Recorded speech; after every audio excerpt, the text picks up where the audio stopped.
Mis amados hermanos, vamos a ir ahora a nuestro sermón de hoy.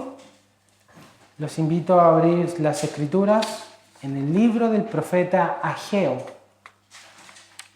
Libro del profeta Ageo, vamos a leer hoy el capítulo 1.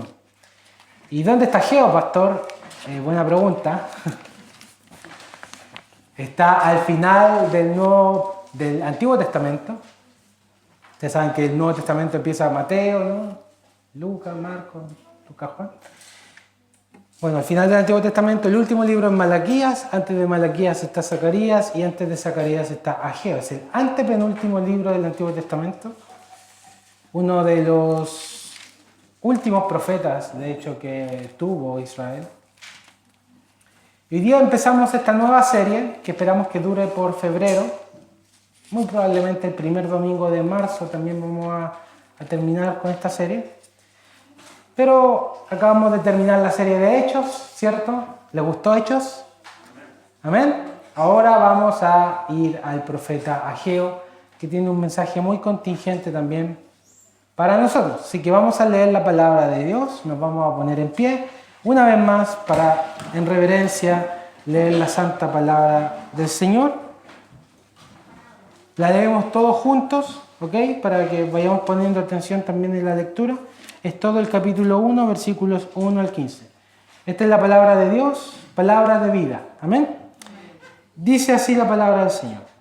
En el año segundo del rey Darío, en el mes sexto, en el primer día del mes, vino palabra de Jehová por medio del profeta Ageo a Zorobabel, hijo de Salatiel, gobernador de Judá, y a Josué, hijo de Josadac, sumo sacerdote, diciendo: Así ha hablado Jehová de los ejércitos, diciendo: Este pueblo dice, no ha llegado aún el tiempo de que la casa de Jehová sea reedificada.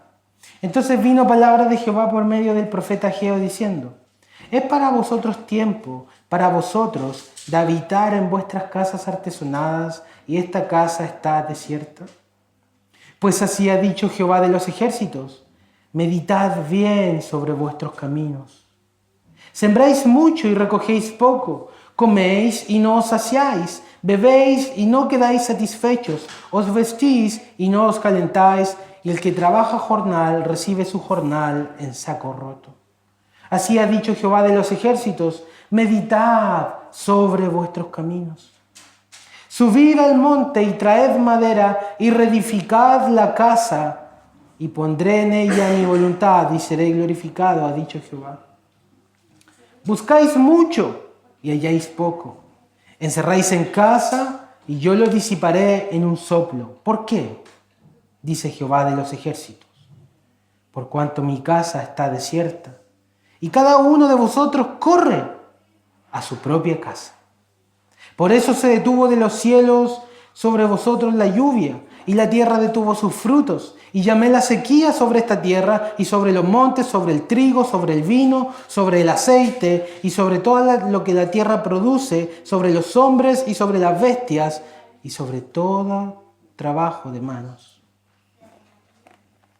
Y oyó Zorobabel, hijo de Salatiel, y Josué, hijo de Josadac, sumo sacerdote, y todo el resto del pueblo, la voz de Jehová su Dios.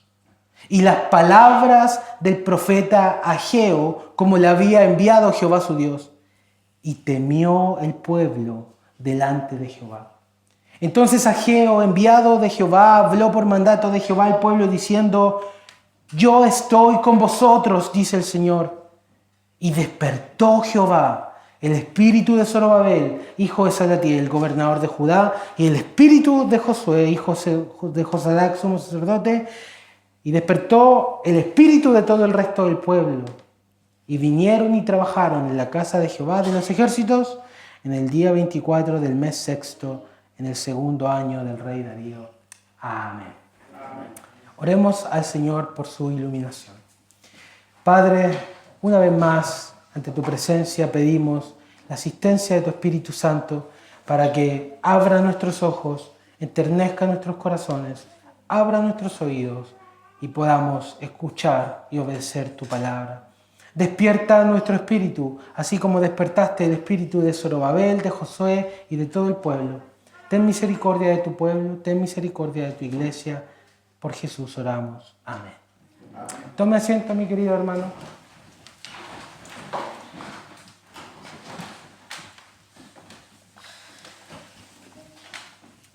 Bueno, hay algunas enfermedades que son silenciosas y son muy peligrosas. Son peligrosas porque el cuerpo se adapta al progreso y se adapta al deterioro progresivo de la enfermedad, y la persona sin muchos síntomas evidentes piensa que está todo bien, está normal, hasta que llega un punto en que hay una complicación grave y ya no hay nada más que hacer. Esas son las enfermedades más peligrosas porque el diagnóstico no está presente debido a que siempre creemos que estamos en la normalidad. De manera similar, en el profeta Ageo, el pueblo de Israel en Jerusalén está en un periodo de crisis. Está como en una especie de enfermedad silenciosa que está amenazando nuevamente con destruir al pueblo. Y este estado peligroso es el estado de la parálisis moral y de pensar de que todo está bien cuando las cosas no están bien. Cuando no somos capaces de diagnosticar y examinar nuestra vida y lo que está pasando en nuestra vida, y la enfermedad va creciendo y nos vamos adaptando a ese estado y finalmente llega la muerte. Pero para entender lo que Jerusalén está viviendo en este tiempo, tenemos que entender cómo llegamos hasta este punto. De hecho, el libro parte diciendo en el año segundo del rey Darío. Y nos preguntamos, ¿quién diantres es el rey Darío de partida? ¿Y en qué tiempo estamos que Ageo está hablando estas palabras? Bueno, necesitamos retroceder un poco en la historia para entender lo que está pasando en este primer capítulo. Voy a hacer aquí un pequeño resumen del Antiguo Testamento, muy pequeño, 2 minutos. Dios sacó a Israel de Egipto, ¿recuerdan? Y lo llevó a la tierra prometida. Dios habitó con su pueblo, primero en un tabernáculo que se construyó en el desierto y posteriormente en el templo que edificó. ¿Quién edificó el templo? Salomón, ¿cierto? Israel está en la tierra prometida 800 años en Canaán.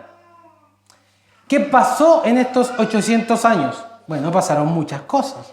Pero lo primordial es que el pueblo se llenó de arrogancia y se contaminó con la idolatría que lo rodeaba. Por lo tanto, se rebeló constantemente contra su Dios, contra su palabra. Siglos de idolatrías, dureza de corazón. A pesar de que Dios los había amado, los había escogido, les había dado su palabra, les había enviado profetas, jueces, el pueblo constantemente se rebeló contra Dios y persistió en su pecado, a pesar de que una y otra vez los profetas les decían, arrepiéntanse, el pueblo no escuchaba, los reyes no escuchaban. Y esta es la trágica historia de Israel. Se puede resumir en esta secuencia: elegidos, privilegiados, arrogantes y rebeldes. En el culmine de su rebeldía, los profetas que envió el Señor anunciaron la destrucción de Jerusalén, la destrucción del templo de Jerusalén que había construido el rey Salomón. Y esa sentencia se cumplió en el 586 a.C. con el rey Nabucodonosor, rey de Babilonia, que destruyó la ciudad y quemó el templo y tomó a todo el pueblo de Israel y de hecho en tandas lo llevó cautivo a la tierra de Babilonia. El pueblo de Judá estuvo 70 años en el cautiverio de Babilonia. Luego de Nabucodonosor se levanta un rey persa llamado Ciro, quien conquista Babilonia, y este rey, en los primeros versículos de Esdras, de hecho el telón de fondo de Ageo es Esdras, en los primeros versículos de Esdras se nos dice que el rey Ciro le dice a toda la gente de Israel que estaba en Babilonia que vuelvan a Jerusalén y reedifiquen el templo del Señor por mandato del Señor. Entonces viene también un tiempo de restauración. El pueblo vuelve con Esdras, Nehemías, Zorobabel, Josué, vuelve a reedificar el templo y los muros de la ciudad. Y comienzan a construir el templo, efectivamente. Esdras del 1 al 4, el pueblo comienza a reconstruir el templo, pero la obra se detiene. Se detiene por tanta oposición externa que había de sus enemigos, también había desánimo interno y la obra del Señor, el templo, se detiene. 16 años se detuvo. En esos 16 años el rey Ciro muere en batalla, lo sucede su hijo llamado Cambises, que también muere en el 522 a.C. y sucede en el trono de este reino mundial un oficial de la corte llamado Darío. No era familiar de Ciro, él era una especie de general que reclamó el trono y estuvo 2 años afirmando el trono, hasta que en el 520 a.C. afirma su trono el rey Darío. Entonces ahora llegamos a Ageo. Estamos en el 520 a.C. Darío es el rey persa que gobierna el mundo. El pueblo de Israel ha regresado a su tierra del exilio y el templo está a medio construir en ruinas. En este preciso momento, Dios levanta al primer profeta de post-exilio, que es el profeta Ageo. Ageo, junto a Zacarías, profetizan juntos, vienen a desafiar y animar al pueblo a la reconstrucción del templo. El mensaje de Ageo dura 15 semanas, desde agosto del 520 hasta diciembre del 520. Y el mensaje principal de Ageo tiene que ver con reordenar las prioridades, con repensar nuestros caminos y circunstancias y volver al Señor. El título de esta serie, que estará dividida en 4 sermones, nada más, para abarcar todo lo que habla Ageo, el título de la serie y de este sermón, el primero, es Meditad sobre vuestros caminos, que es una exhortación preferida de Ageo, que él utiliza 4 veces en su libro.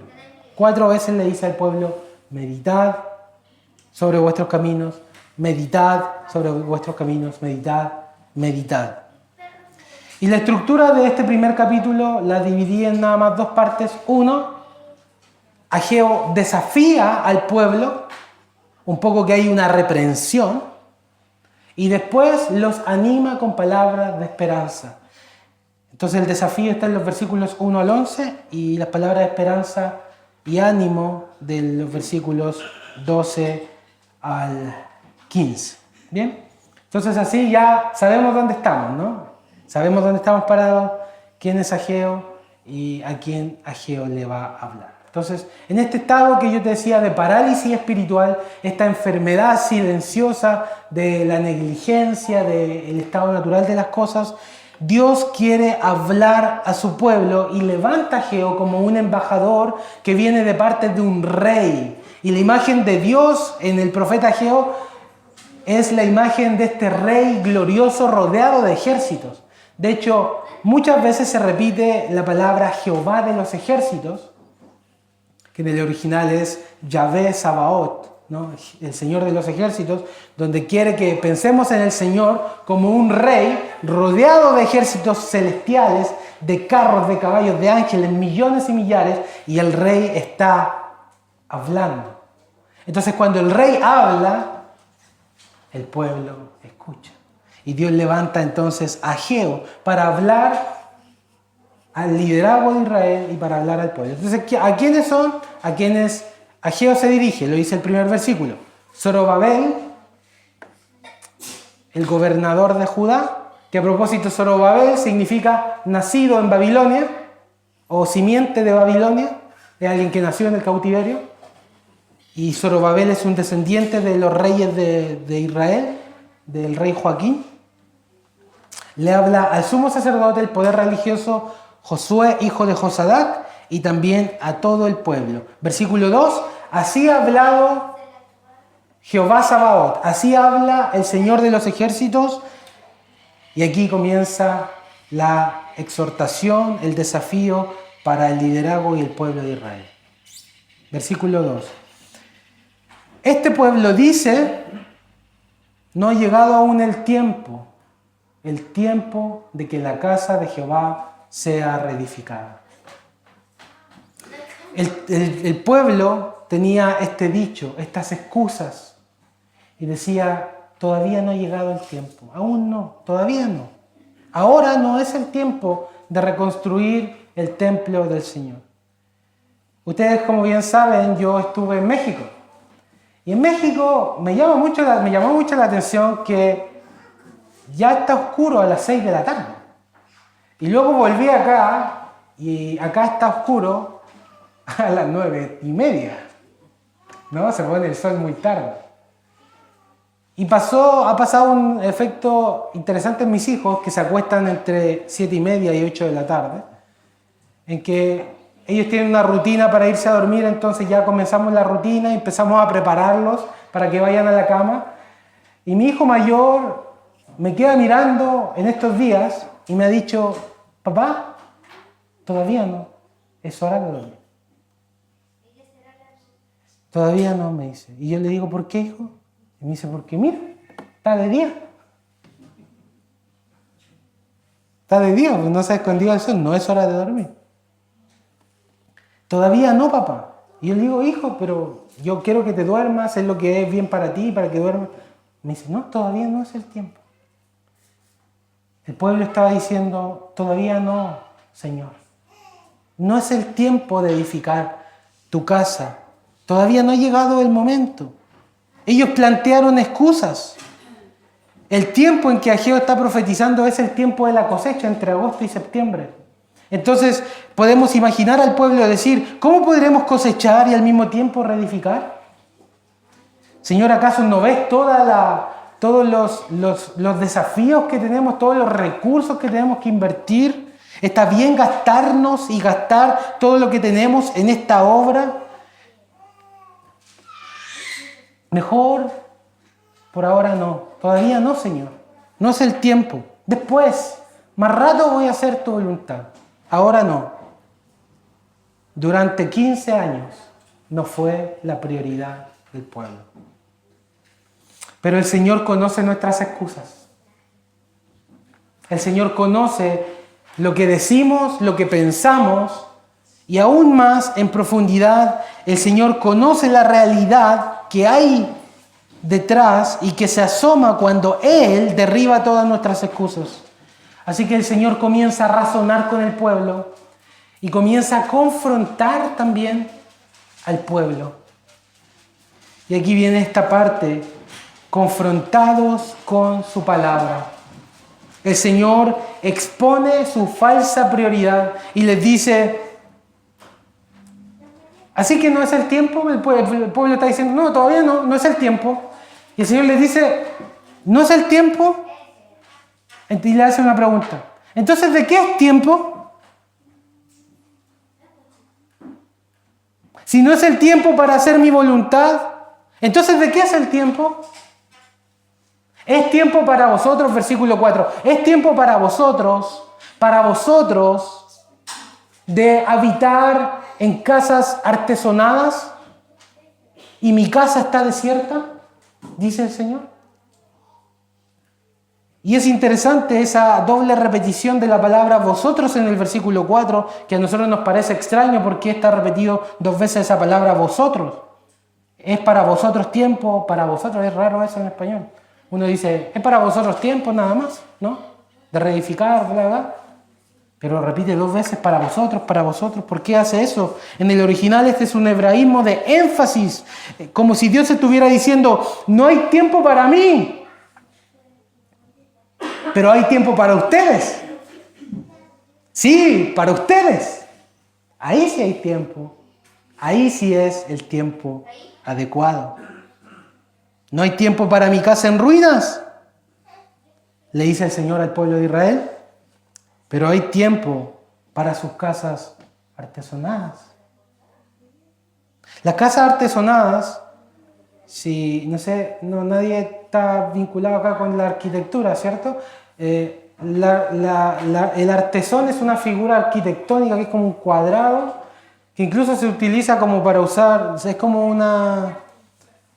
No sé muy bien cómo explicarlo porque yo no soy del rubro, pero es como una especie de... Se usa en el techo, ¿no? A veces en los muros, y tiene una especie, una forma que puede ser incluso lujosa en techos y muros. Es como que Dios le está diciendo, su casa están artesonadas y la mía está en ruinas. ¿Cuál es la prioridad, querido pueblo de Israel? Todo el enfoque del pueblo estaba en ellos, en sus casas, sus proyectos, y el proyecto del Señor, y la casa del Señor, y el reino del Señor. Ellos dicen, no es tiempo, no hay tiempo. Siempre usamos esa frase, no tengo tiempo. Como le dice a Dios, no tengo tiempo para hacer esto. Pero vemos en las palabras que el Señor está usando que el problema no es el tiempo, ¿no es así? El problema es el corazón. El problema es la inclinación del corazón, las preferencias del corazón. El meollo de la cuestión se encuentra justamente en lo que quiere el corazón. Sus prioridades, fuerza, mente, voluntad, alma, estaban volcados hacia un lado de la balanza, y ese lado no es Dios, sino ellos mismos y sus proyectos. En el versículo 8, el Señor les dice, por cuanto mi casa está desierta y cada uno de ustedes corre a su propia casa. Y me llama mucho la atención esa palabra, corre. Se apresura. Nosotros nos apresuramos cuando queremos hacer algo que nos gusta. Corremos, se utiliza esa frase, ¿no? Para apresurarnos para algo. Toda su emoción, toda su velocidad. Cuando hacemos así las cosas rápido, cuando no hay demora, no debe haber obstáculos. Le dice el Señor, ustedes corren, pero para sus cosas. Y mi casa está desierta, le dice el Señor al pueblo. ¿Por qué es tan importante la reconstrucción del templo en este contexto del antiguo pacto? Porque el templo era más que simplemente el sistema de culto donde el pueblo se reunía a rendir culto al Señor. El templo en el Antiguo Testamento era la señal de la presencia de Dios habitando en medio de su pueblo. El corazón de ser pueblo de Dios tenía que ver con la morada santa de Dios en medio de ellos por medio del derramamiento de sangre en los sacrificios. Es decir, Dios se acercaba a su pueblo por medio de los sacrificios, y en el fondo el templo reflejaba la presencia de Dios con nosotros, Dios con nosotros. Entonces, cuando eso no fue la prioridad del pueblo, en el fondo no era simplemente no poner ladrillo sobre ladrillo, no era simplemente traer maderas y construir algo. En el fondo lo que había en su corazón al rechazar la reconstrucción era rechazar la misma presencia de Dios en medio de ellos, que se acercaba por gracia a través del derramamiento de sangre de los animales. En otras palabras, rechazar la reconstrucción es rechazar al Dios con nosotros, es rechazar a Dios mismo. Un comentario dice que la falta de preocupación del pueblo por reconstruir el templo mostraba su profunda falta de deseo por la presencia especial de Dios. Entonces no era simplemente un edificio, no era simplemente hacer algo. Lo que había en el corazón de este pueblo es no preferir a Dios. Entonces la pregunta que yace en el fondo la pregunta de Dios que yace en el fondo es, ustedes no me quieren a mí en medio de ustedes. Ustedes no me quieren a mí. Tienen otras prioridades. Este es el mensaje de Ageo al pueblo de Israel. Y tú, mi hermano y mi hermana, y nosotros como iglesia, yo pregunto, ¿hacia dónde está inclinado tu corazón? No es el tiempo de hacer su voluntad, pero sí el tiempo de hacer nuestra voluntad. No hay tiempo para buscar, como decía la lectura antifonal, primeramente el reino de Dios y su justicia, pero sí de construir nuestros castillos de papel, nuestros propios reinos, nuestros propios dominios, nuestras propias casas. No es el tiempo y no hay tiempo de perseguir el sueño de Dios, pero sí de perseguir nuestros propios sueños. ¿Cuáles son esas falsas prioridades que tenemos en nuestra vida que barnizamos con excusas? Como el pueblo acá se excusa. Que barnizamos con excusas. ¿Cuáles son esas falsas prioridades? Porque al final de cuentas, cuando la gloria de Dios no es nuestro anhelo, no es simplemente que estamos demasiado ocupados, no es simplemente que no tenemos tiempo. Cuando Dios no es nuestra prioridad, lo que estamos diciendo en lo más fondo de nuestro corazón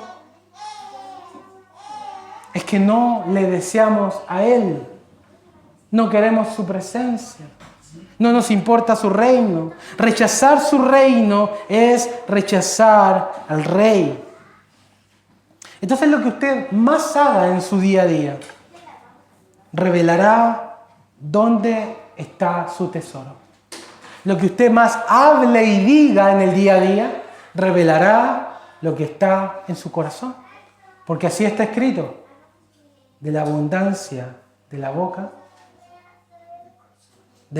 ¿Cómo dice? Del corazón habla la abundancia. Algo así, ¿no? Después lo busca. De la abundancia del corazón habla la boca. Sí.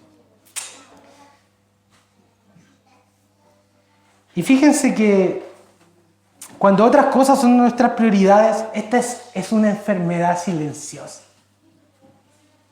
Porque no es un pecado escandaloso. No es una terrible falta al mundo que todos ven pública. Es como algo pequeño, día a día, como de hormiguita. Es un veneno silencioso. No desear a Dios, no amar a Dios. Es algo terrible, mis amados hermanos, pero es un veneno silencioso, pero mortal. Porque creemos que estamos bien. Creemos que todo está normal, pero en el fondo y en lo secreto se encuentra una vida seca de Dios, sin el gozo divino y plagado de altares de idolatría, donde en el centro está un corazón egoísta que no busca la gloria de Dios, sino su propia gloria, que no busca el reino de Dios, pero su propio reino, que no busca la voluntad de Dios, pero su propia voluntad. Ahora bien, aunque el Señor está amonestando al pueblo, esto es una palabra de amonestación, ¿cierto? De reprensión, decirle cómo piensen lógicamente lo que están haciendo. No perdamos de vista que este tipo de confrontación es una muestra de amor de parte de Dios. Porque el Padre que ama, disciplina. Porque el Padre no quiere que su Hijo muera de una enfermedad silenciosa. Así que lo que hace el Padre es ir y tratar con su enfermedad. Y para eso Él lo reprende, lo amonesta y lo confronta. Dios bien podría dejarnos a nuestro obstinado corazón y no decirnos absolutamente nada. y endurecernos, hasta que finalmente morimos en nuestros propios pecados. Pero Él envía su palabra, como dice el mismo texto, para despertarnos del sueño, de un estado mortal, iluminar lo que hay en nuestros corazones. Esta es la muestra de su amor, porque Él razona con nosotros y ahora le dice a su pueblo, versículo 5, ahora, por lo tanto, el Señor dice así, meditad bien en vuestros caminos. Meditad bien en vuestros caminos. Es decir, reflexiona sobre tu vida. Reflexiona acerca de tu comportamiento. Reflexiona acerca de lo que estás haciendo, lo que estás priorizando. Reflexiona a la luz de la palabra de Dios y reconoce tu falta. Reflexiona y reconoce tus faltas. La palabra aquí, meditad bien en el original, es poned vuestro corazón sobre vuestros caminos. Así es el original, que traduce aquí como meditad bien. Literalmente es poned vuestro corazón sobre vuestros caminos. Poned vuestro corazón sobre vuestros caminos. ¿Qué quiere decir poner el corazón en algo? En la Biblia es volcar toda tu atención a eso. Volcar toda tu voluntad, tus afectos, tu mente a eso, a examinar con mucho cuidado tu vida. No simplemente a pasar como una página, ¿no? Cuando uno de repente está cansado de leer y va a una página así como que lee un poquito y pasa. No, Dios quiere que leamos con atención nuestra vida, que prestemos mucha atención a lo que hacemos. Eso significa esta palabra. Deténganse, mírense por dentro y revisen el rumbo de su vida. Paren un momento y evalúen espiritualmente lo que están haciendo. En Ezequiel 44 está esta palabra cuando el Señor le quiere mostrar una revelación a Ezequiel y le dice, hijo de hombre, mira con tus ojos, oye con tus oídos y pon tu corazón, y ahí está esa palabra, pon tu corazón, meditad bien, pon tu corazón a todas las cosas que te muestro. Mira, oye y pon tu corazón, eso es lo que Dios está diciendo. Mira bien, escucha bien y pon todo tu corazón en tus caminos, en lo que estás haciendo. Reflexiona en profundidad en tus caminos. No pienses que estés bien. No pienses que todo está normal. Reflexiona y medita lo que estás haciendo. Y el Señor también los invita a reflexionar tanto en sus caminos como en sus circunstancias. Versículos 6, 9 y del 10 al 11. Les dice, sembráis mucho y recogéis poco. Coméis y no os saciáis. Bebéis y no quedáis satisfechos. Os vestís y no os calentáis. El que trabaja jornal recibe su jornal en saco roto. Buscáis mucho, halláis poco, encerráis en casa, versículo 9, y yo lo disiparé en un soplo. ¿Por qué? Mi casa está desierta y cada uno de ustedes corre a su propia casa. Por eso se detuvo de los cielos sobre vosotros la lluvia, la tierra detuvo sus frutos, sequía sobre los montes, el trigo, el aceite, el trabajo. Es decir, estaban pasando por un tiempo más o menos apretado, pero no es que estaban en la pobreza extrema, sino que no había saciedad en sus vidas. Estaban insatisfechos todo el tiempo con lo que hacían.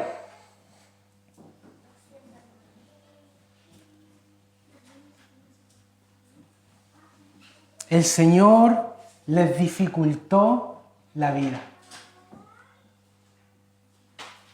Y a veces, hermanos, las circunstancias y las providencias de Dios en nuestra vida, cuando se dificulta la vida, son señales de advertencia de parte de Dios para nuestra vida. Pero fíjate cómo Dios muestra su amor para con su pueblo en esto. A veces nosotros pensamos, bueno, una aflicción,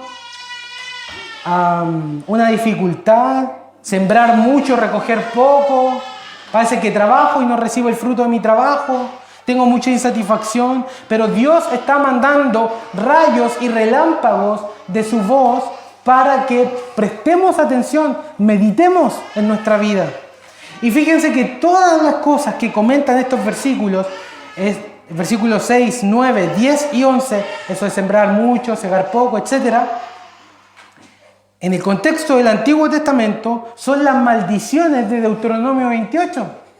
Es decir, cuando el pueblo desobedecía a Dios, Dios los castigaba o los disciplinaba por medio de las circunstancias para que ellos, a través de esas señales, se volvieran al Señor. Fíjate lo que dice Deuteronomio 28 en adelante. Sacarás mucha semilla al campo y recogerás poco. Porque la langosta lo consumirá. Plantarás viñas, pero no beberás del vino. Ni recogerás uvas. Tendrás olivos, mas no te ungirás con el aceite, porque tu aceituna se caerá. Jehová te herirá con sequía, con calamidad repentina, con añublo, y te perseguirán hasta que perezcas. Y los cielos que están sobre tu cabeza serán de bronce, y la tierra que está debajo de ti será de hierro. Y dará Jehová por lluvia a tu tierra polvo y ceniza. Y de los cielos descenderán a ti hasta que perezcas. Dios le estaba dificultando la vida a su pueblo para que se volvieran a Él. Porque a pesar de que las personas desprecian a Dios, y a pesar de que en nuestra vida hemos despreciado muchas veces a Dios, dejando de hacer su voluntad, Dios siempre está persiguiéndonos. Porque nos ama, hermanos. Porque Él quiere que volvamos a Él. Muchos de ustedes saben que hace muy poquito le diagnosticaron cáncer a mi mamá. Y yo he hablado mucho con ella respecto de esto. Y antes de venirme, hace poco más de una semana, estábamos hablando el día que yo me iba a venir a Ancud. Y yo le estaba preguntando, mamá, ¿cómo estás espiritualmente? ¿Cómo está tu corazón? ¿Qué pasa por tu mente en este momento?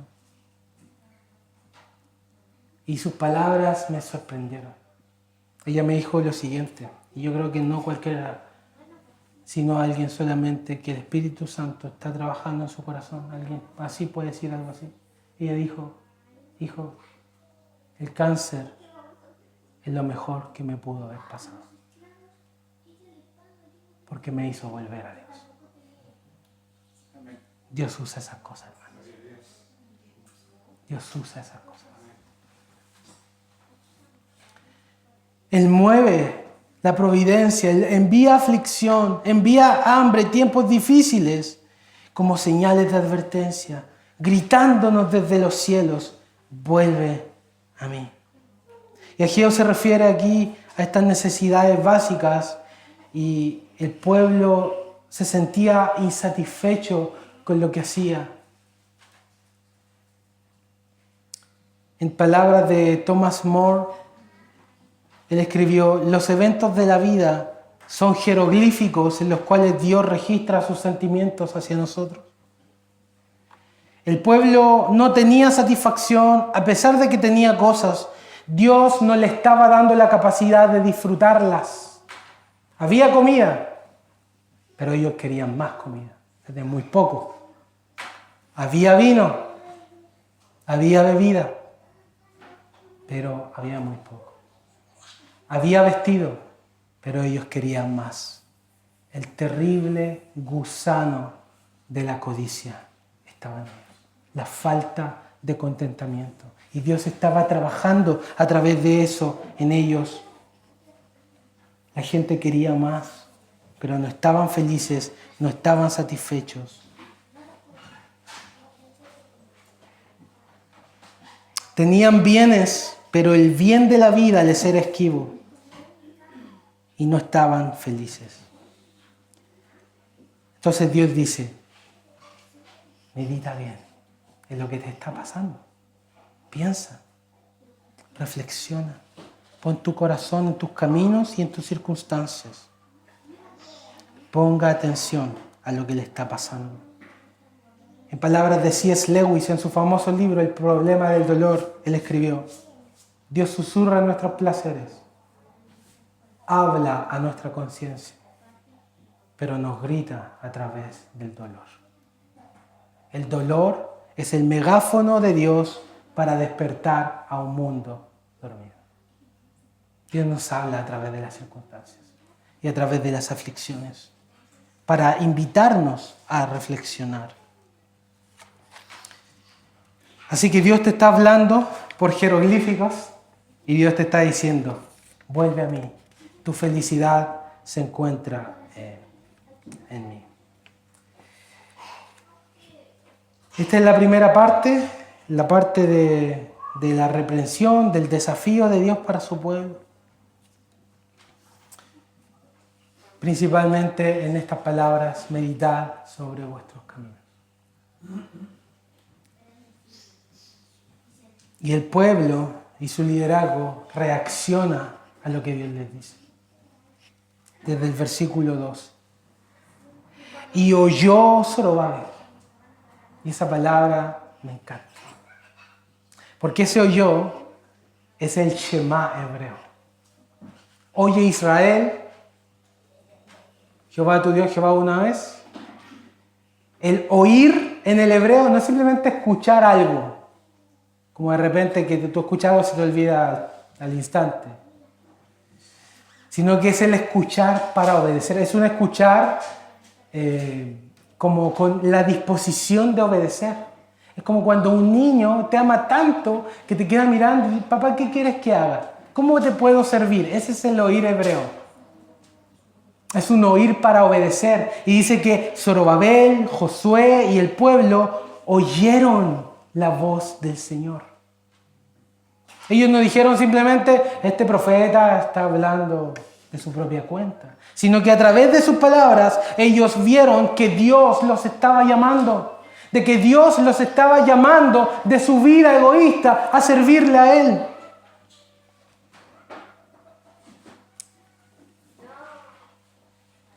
Y ellos oyeron la palabra del Señor.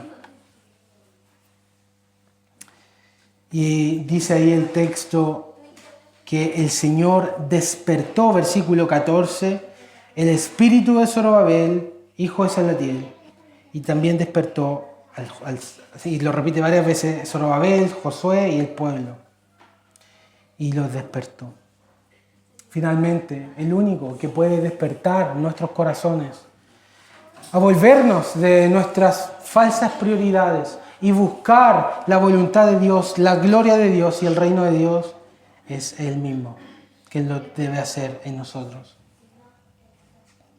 El versículo 8, poquito antes, donde el Señor les dice al pueblo, suban al monte, traigan madera, reedifiquen mi casa, pondré en ella mi voluntad y seré glorificado. Literalmente ahí el Señor los está invitando a hacer lo que a Él le agrada. Eso, pondré mi voluntad, no es una muy buena traducción, más bien una mejor traducción es como me deleitaré. Y no hay nada mejor para un padre que tu hijo te haga caso, ¿sí o no? Hace poco mi esposa me preguntó cuál era una de mis mayores felicidades. ¿Y sabes lo primero que se me vino a la mente? Cuando le dije algo a mi hijo y me hizo caso. Porque, pucha, que son rebeldes los niños, ¿no? La rebelión está adherida en el corazón del muchacho, dice el proverbio. Y lo mandé a hacer algo, pero fue una obediencia, no de esa obediencia regañadientes. Los niños saben a qué me refiero, ¿cierto?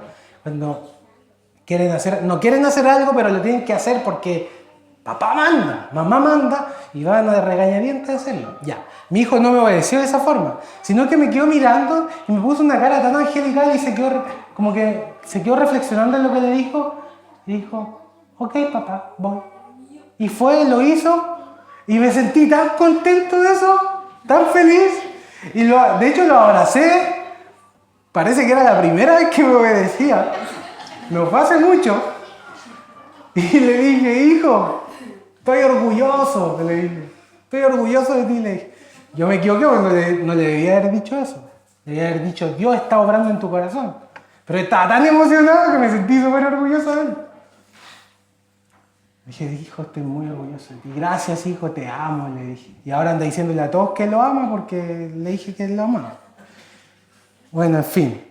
La cosa es que aquí en el versículo, eso de pondré mi voluntad es me deleitaré. Es decir, cuando ustedes hagan mi voluntad, cuando ustedes hagan lo que yo quiero, cuando ustedes me oigan y me obedezcan, y me quieran y me deseen, voy a estar súper contento con ustedes. Voy a estar súper agradado. Y nuestra relación va a fluir, va a ser hermosa. En Romanos 8 Pablo dice que los que viven conforme a la carne no pueden agradar a Dios. ¿Significa que Dios no me ama si peco? No. Dios tiene un amor eterno, inmutable, que no cambia, que te va a amar en tus más altos y más bajos. Ese amor no cambia nunca. Pero hay un amor también que es de complacencia, un amor de deleite, donde Dios se agrada de nosotros. Se agrada de nuestra obediencia, se agrada de lo que hacemos, de que buscamos su gloria, de que queremos su reino. Y lo acepta con favor a través de Jesucristo. Así que el pueblo despertó y se fue a la obra, se fue al trabajo. Dice el último versículo, y vinieron y trabajaron en la casa de Jehová de los ejércitos, su Dios. Su Dios. El Señor los despertó a una realidad que estaban dormidos.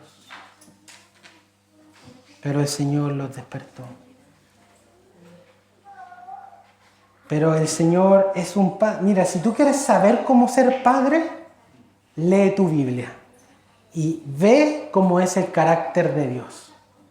¿Se fijaron que Dios, el reto es cuático el reto?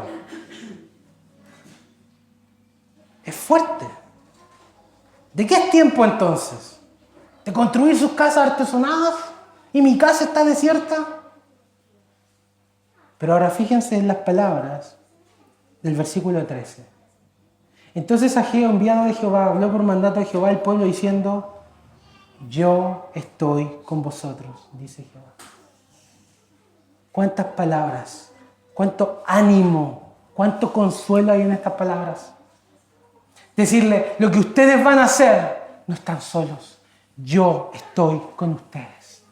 Yo estoy con ustedes, yo estoy contigo, hijo, no estás solo en lo que vas a hacer, en lo que vas a buscar de mi reino, en lo que vas a buscar de mi voluntad. Aunque pienses que no puedes, que eres frágil, yo estoy contigo, yo lo voy a hacer en ti, yo soy yo en ti. Si piensas que eres débil, como dice un profeta, el que piensa que es débil, diga, fuerte soy. Porque el Señor está con nosotros. Como también dice Isaías 40, yo estoy contigo, gusano de Jacob, a propósito, perdón, pero Jacob es el pueblo, ¿no? Yo estoy contigo, le dice. No temas, yo te escogí, yo te fortaleceré, yo te ayudaré. Pero hermanos, estas palabras están solamente para aquel que es humilde y pobre de corazón y que tiembla a su palabra y que escucha su voz. Pero aquel que se rebela contra él, imagínate el pueblo se rebelara contra estas palabras de Ageo, como de hecho lo hicieron todas las generaciones anteriores con los profetas. Es decir, no, yo estoy bien, todavía no es tiempo, voy a seguir haciendo mi voluntad. Entonces ahí yo no te podría decir estas palabras, yo estoy con vosotros, dice Jehová. Porque Dios da gracia a los humildes, pero resiste a los soberbios y rebeldes. O sea, pelea contra ellos, los resiste. Pero a los humildes, al que baja la cabeza y dice, sí, Señor, tienes razón. Esta es la palabra de Dios de ánimo para ti. Yo estoy contigo, dice el Señor. Yo estoy contigo, iglesia, que quiere hacer su voluntad. Yo estoy con ustedes, dice el Señor. Oh, hermanos, que el Señor nos despierte de un sueño pasivo, de la enfermedad silenciosa, de quedarnos las cosas como están, cuando necesitamos un cambio. Mis últimas palabras para ustedes tienen que ver con esta misión. La Iglesia Presbiteriana de Chiloé, hermanos, necesita de cada uno de ustedes. El reino del Señor necesita que cada obrero tome un ladrillo y ponga a construir y edificar el templo del Señor, que ya no es un templo físico, pero es un templo espiritual, ¿no? Construido, como dice Pedro, con piedras espirituales. ¿Y quiénes son las piedras espirituales? Ustedes son las piedras espirituales. Nosotros somos, y vamos construyendo uno tras otro el edificio del Señor.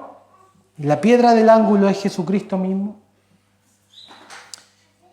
Esa es la realidad en el nuevo pacto. No hay que... Sería una mala aplicación si yo dijera, hermanos, vengamos a arreglar la iglesia. Mira lo que dice Ageo, vengamos a pintar la iglesia. No sería una muy buena aplicación en el nuevo pacto. Pero, hermanos, el reino del Señor. Este año 2026 comienza. Hermanos, ¿para qué es el tiempo? Hago esta pregunta, 2026. ¿De qué es tiempo el 2026? ¿De qué es el tiempo el 2026? De acuerdo a la palabra de Dios. Hermanos, de venir y trabajar en la casa del Señor. De reconstruir y construir su reino.